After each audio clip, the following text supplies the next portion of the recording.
I'm Allie with PotomacBeads.com, and today's video is going to feature the RounDuo Minis in this beautiful jewel herringbone bracelet. Gather your materials, check out the new RounDuo Minis, and make along. So to get started on our herringbone stitch, we're going to start with the traditional way of starting herringbone, which is actually going to be to do a ladder stitch. I have two 8/0s, and I'm using the Color Trends Metallic Hazel in the Toho bead on my thread, and I want about 6 feet of 0.006 white wildfire beading thread. Put 2 more beads onto your needle, and then we're going to sew back through the original 2 beads. I have about a 6 to 8 inch tail, and that's going to allow me enough room to go ahead and put my clasp on when I'm getting to the end of the project. Once you're back through the original 2, it makes a little bit of a loop, and you're going to sew through the new 2 as well. So your thread and needle, you're taking around in a circle, and it's going to be coming out next to that starter thread. Additionally, now put on 2 more beads, and we're going to be doing 6 rows of this. Sew through the bead that's already there in this circle, so you can see that brings the beads over. Sew up through those 2 beads that you just added, and now again repeat. So we are going to be doing our rows here. We have our 2 rows of our herringbone at the start, and we're going to go in and we are going to do 2 more. So you're ladder stitching together just 2 rows. If you've never done herringbone before, you may want to watch the beginning herringbone video before you actually get in and try to do it with something like a shape that we'll be doing. As I get my last 2 beads added in to the stitch, my thread and needle are going to come out right next to, in between the last 2 beads. Give it a nice little tight pull, and this is going to establish and get my first kind of herringbone really look. From here, we are going to be, the reason I brought the thread out is just to show you kind of the effect and what's going to happen. We actually want to think of this as 2 different lines. We're going to be picking up the beads between the 2 lines as we're working with it. I want you to sew through that last bead then and flip the project over so that you have the starter thread and the thread you're working with both facing up. Herringbone, if you're unfamiliar with it, is done in a series of 2. 2 beads get added at a time. You're going to go down 1 bead. So we're coming up a bead on the outer row here. We're going down 1 bead after adding 2 beads. That's going to force those 2 beads to sit in a V.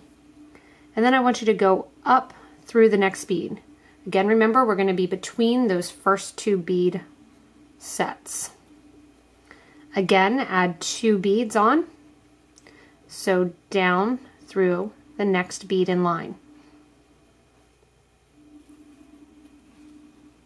And that pops those 2 sitting in that same V.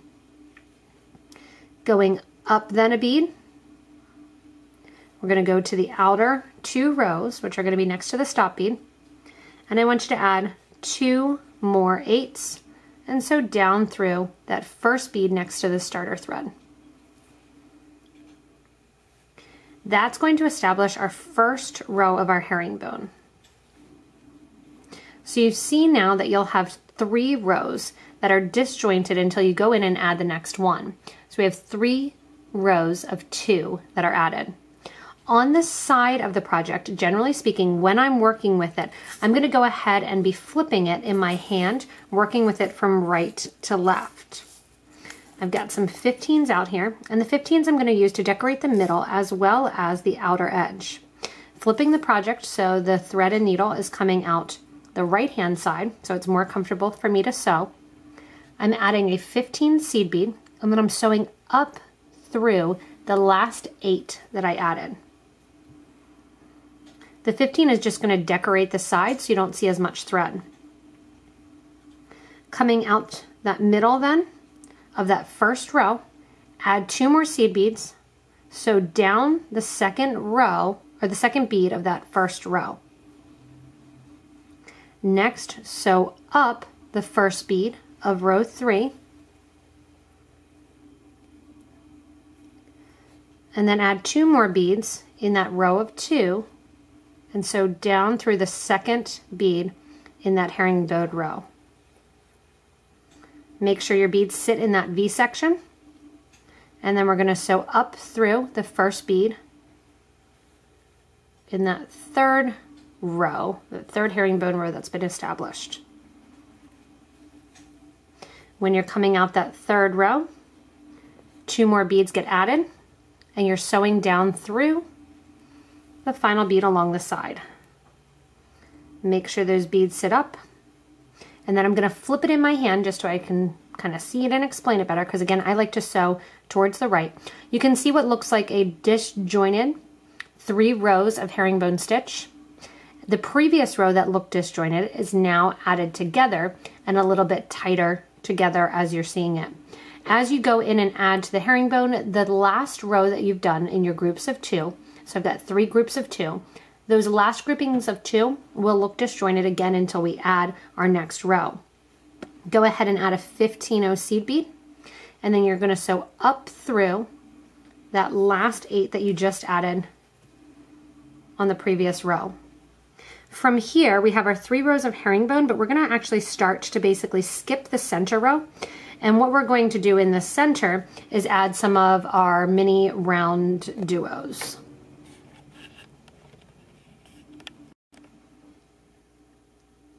From here, then on the outer edge, I'm going to go in and add 2 more beads in this first row. So down through my bead, the second bead in row 1, and so up through the first bead in row 2.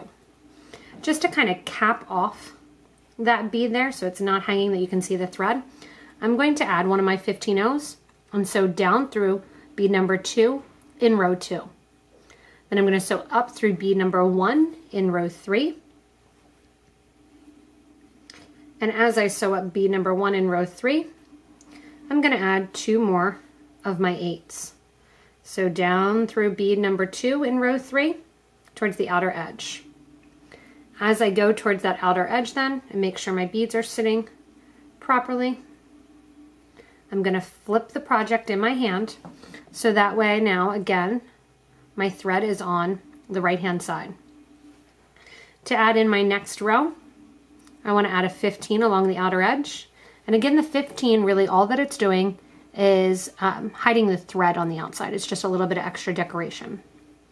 That 15 gets added right there to hide that thread. Coming out bead number 1, so down through bead number 2. When you come out along the middle, this is where we're going to add our RounDuo Minis. I want you to pick up a 15, a RounDuo Mini, and a 15. You're going to skip over the center row of the herringbone and sew into the third herringbone row, going up through that first bead.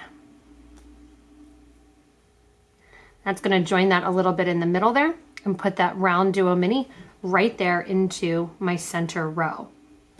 From here on the outer edge, I have my 2 beads that I'm going to add and sew down through bead number 2 of row 3. Once you have it kind of sitting correctly, you can swap it in your hand so that it's off again, so that my needle is headed towards the right. Again, adding 1 bead, 1 15-0 along the side. So up through the previous bead that you just added, 2 more beads get added. So down through bead number 2 in row 1. Grab another 15-0 seed bead, sew through the second hole of the RounDuo Mini. Grab another 15 and sew up bead number 1 in the third row of your herringbone.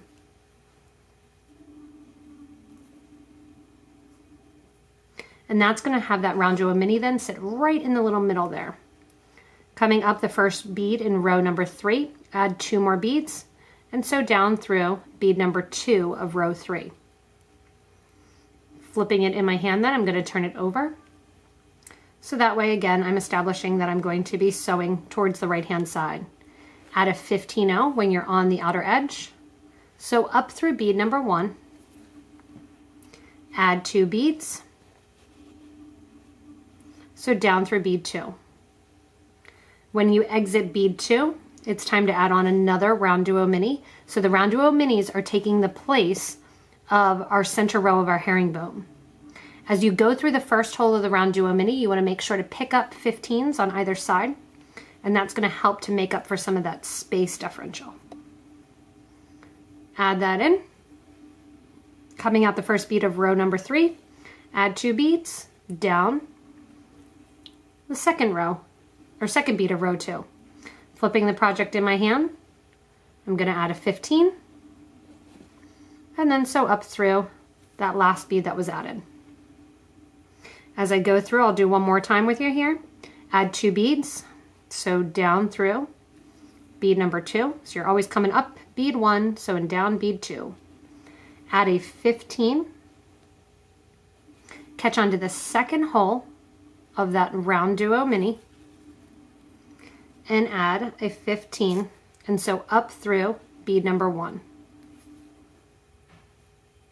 Add 2 more beads and sew down through bead number 2 on that outer edge. Again, as you come through and finish that outer edge, I tend to always flip it in my hand to make it more comfortable to hold and sew. I'm going to continue with my pattern, adding in my different colors here of my RounDuo Mini and sewing the outer rows of the herringbone with the inner rows switched out to those RounDuo Minis. Remember to put your 15s on each side, and you're sewing through the first hole first, and then as you come back towards that starter thread, you're sewing through the second hole. If you have to add more thread to your project, which herringbone uses more thread than you anticipate, I'm going to take my thread zap or my thread burner, and the place to add it, you can sew back into the project afterwards if you want, but I'm going to add the thread right at one of my middle rows of my herringbone. So I sewed up through this row 1 here, and I'm ready to add 2 beads onto the herringbone. Here's where I'm going to go in, and I have my thread and needle, and then my new piece of thread I'm going to tie in a knot around the old piece of thread. Sliding that down into place, it's going to go right tight inside that herringbone. Take the needle off the first one, and then tie those 2 thread ends together. If you want to keep the needle on the first one and sew that back a couple rows, you can do that. I'm going to add this one here.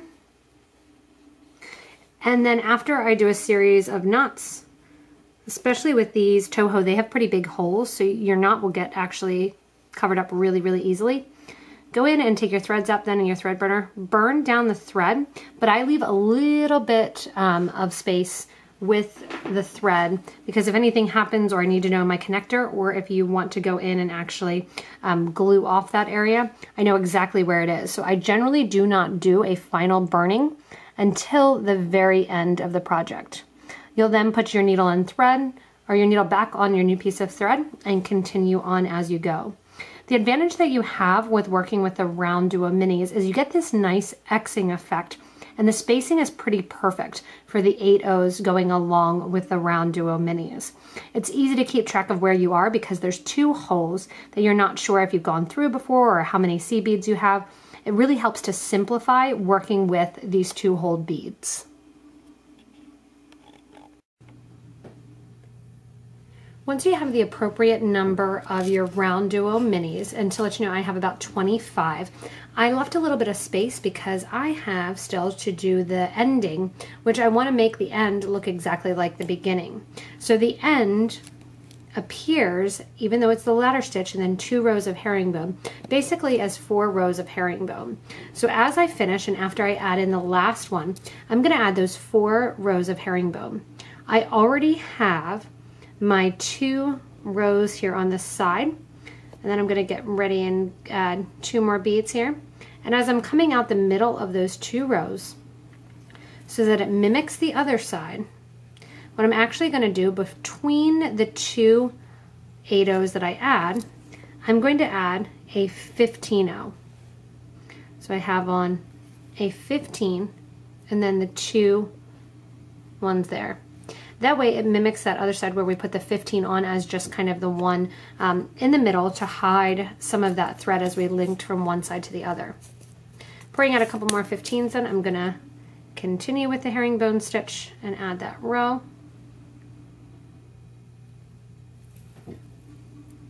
Coming back to the middle then, it'll pull that middle row out a little bit. I'm going to add my 2 more beads, and then just as if I was continuing, going down one and then back into the last row. So I'm going down into that middle bead in the second row. Add 2 more beads and then sew down the other one there. And that's going to add those 2 beads in there, right there. And then with your needle, if you want to, you can kind of take that middle 15, which is just there for decoration, and kind of pop it forward. From here, I'm going to go up through the bead along the side.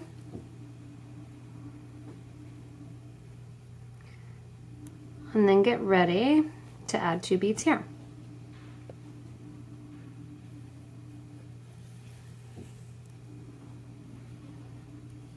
I have those 2 beads there along the side. I'm going to go ahead in here and add my last 2 beads along here to make my ends match. So I have 2 beads on. I'm going to sew down and through, adding in those 2 beads. 2 more beads get added. I'm going to sew down and then up through to that final bead there on the side. That's going to close out actually my herringbone here. I have 2 more beads to go on. Sew down the side, and that completes the actual herringbone section. From here, I want to make it look like it is together and to make it look like that ladder stitch along the first side.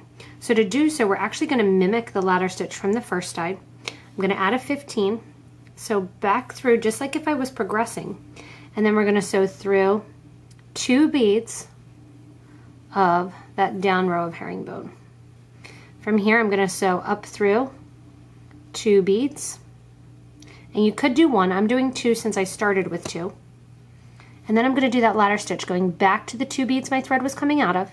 So I was coming out of the middle 2 there, did up 2, going down 2, back out those 2 there.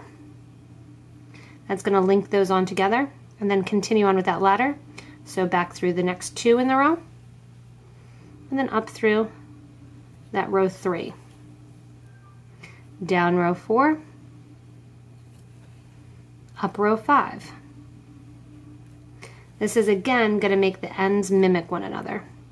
Back to row 4, and you can watch kind of that nice ladder stitch happening, square stitch fashion. And then as I go through the last 2 here, that connects those outer beads and connects that final row, so that way when I look at the bracelet, the ends are going to mimic one another. From here, then I'm going to get ready to add my clasp to the starter row, and then I'll go back and end it actually to the starter side as well. So I'm going to sew back and add my cup button right in the middle of kind of the 2 rows here. So I'm going to be adding it almost right between those 2 outer rows, sewing into the middle 4 beads. So again, we have our 3 groups of 2. I'm going to be going into the second bead in row number 1, the middle 2 beads of row 2, and then the first row of row 3. So I'm coming out of the second row there. I have my white Lila Vega cup button, and I'll add on. And I'll do so by adding on 1/8, 4 15s, go up through the cup button so that you're coming out the center dome. Pull that thread through, and you can see that's going to act then as kind of a connector there. I'm going to go 15, 8, 15, and then sew through the cup button, going from one side to the other. Those little seed beads then there are going to just kind of stick up in the middle. And as I come out the outer edge, I want to mimic adding 4 beads, then my 8-0, and then down over to row 3 through the first bead. And that's going to bring that button right there along the outer edge, equally spaced between the two beads. Sewing back then along here, I'm going to go back just like we did in that ladder stitch, coming out then between rows 1 and 2 here. I'm going to go back up now through the 8 as well as through the 4 seed beads, out through the top seed beads of the cup button. Give a nice little tight pull. And again, that's going to pull that 8-0 so it sits between my rows. Reinforcing it, go back down the other side. And this time, in order to pull it between the 2 rows, instead of sewing down that second bead in row 2, I'm going to sew down the first bead in row 3. There we go. And that's going to bring it to center. So that puts my button on and has it reinforced. From here, I'm going to go through and kind of take my thread and needle back a couple passes, tie it off, and then get ready on the other side to go in and add my loop back to the starter side. On this side here, I will go back through and get it all established and get everything kind of tied off, burn down any thread ends that you may see sticking up from the previous project, and then you will be done with your jewel bracelet.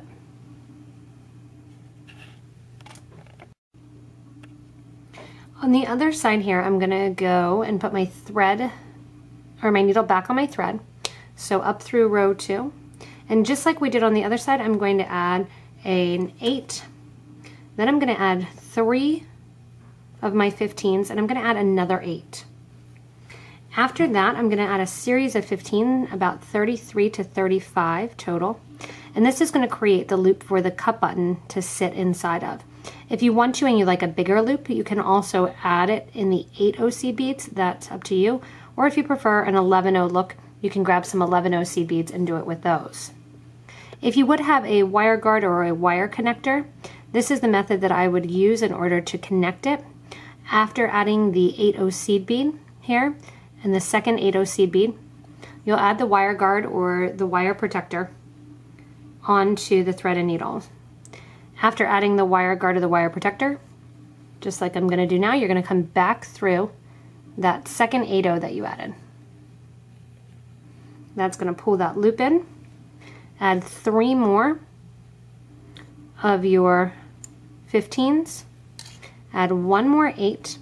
You're going to sew through that 5th row, that last 8 in the 5th row. What we're going to do is just like the other side, I want to bring them kind of between the rows. So I'm going to sew back through and up towards the top, kind of circling around. I'm coming down bead 5. I'm going to go back to row 4 and go up.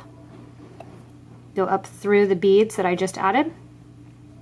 And I'm going to string through the entire loop that I've created. So I'm going to go through all of those seed beads, reinforcing that entire row, going up along. And the reason that I go ahead in and create this V, unlike the other side, is because I always like to bring my loop back into a single point. It makes it so that it is more secure as you're wearing it, that the cup button is not going to bounce off. On the other side, it doesn't really matter because it's the button and it's not the loop. Coming down the alternate side then here, after going back through all of your 15s, you're going to come out the 15s, go through the 8 that shares in the middle, go through the 3 15s and the 8 on the opposite side, and then connect it to row number 3. That creates that nice reinforced loop. It has that nice V, and then all I have to do is knot off the thread along the project, and just like I did on the starter side, burn down the thread, and then I will have my jewel bracelet completed.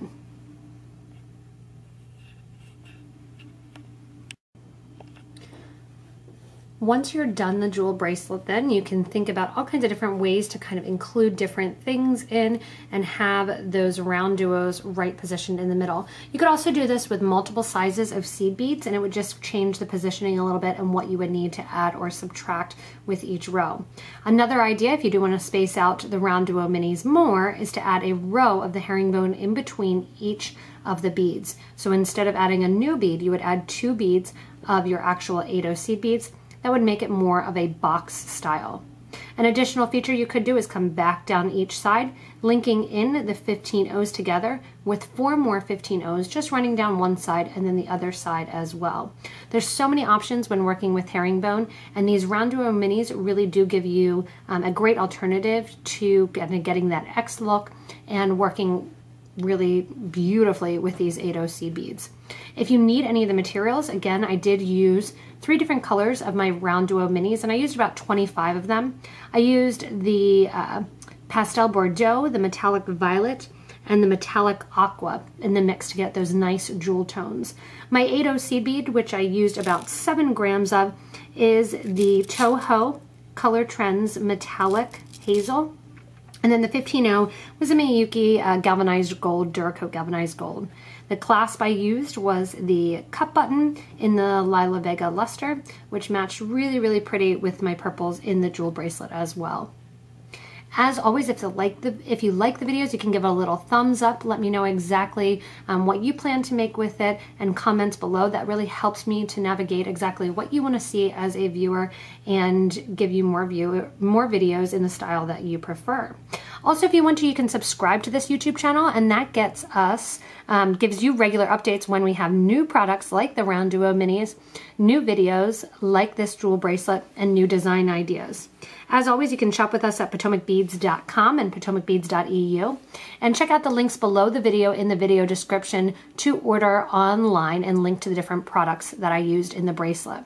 You can also go back to the beginning of the video for the list of materials and have fun making and creating the jewel bracelet.